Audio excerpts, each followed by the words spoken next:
فكيف كان عذابي ونذر ولقد يسرنا القرآن للذكر فهل من مدكر.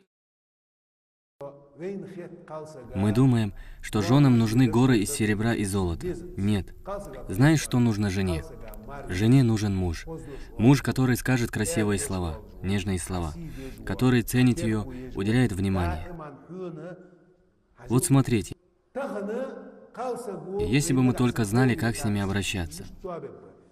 Например, она с утра до ночи пропахала на работе. И когда приходит домой, ей нужно всего одно слово. «О Аллах, как же ты, наверное, устала. Пусть Аллах воздаст тебе, что бы я делал без тебя. Как бы мне тебе угодить?» И если ты это сказал, все. Усталость, которая накопилась за день, улетучилась, как будто она и вовсе не была на работе. А как бы ты ей не давал богатства, золотые горы, и при этом каждый день кричал на нее и оскорблял, все, что ты дарил для нее, ничего не значит. Ей это не надо. Ей хватает немножко. Чуть-чуть. Хотя, в общем-то, женщины любят подарки, но она будет довольствоваться малым, если ты сумеешь относиться к ней с уважением. Поэтому сказано.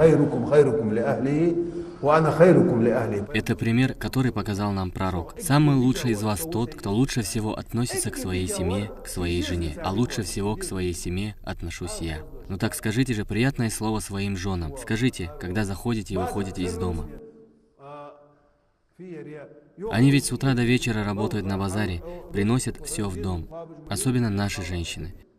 Разве нельзя добрым словом их порадовать? Какая же ты у меня хорошая. Я скучал, пока тебя не было. Ты устала? Ты ведь с утра на ногах. Эти дела домашние и дети. Все это тебя довело до изнеможения.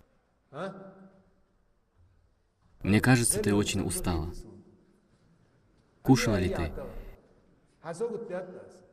Это ниже нашего достоинства, да? Ну да, жене сказать это стыд и позор, а чужой женщине мы говорим все.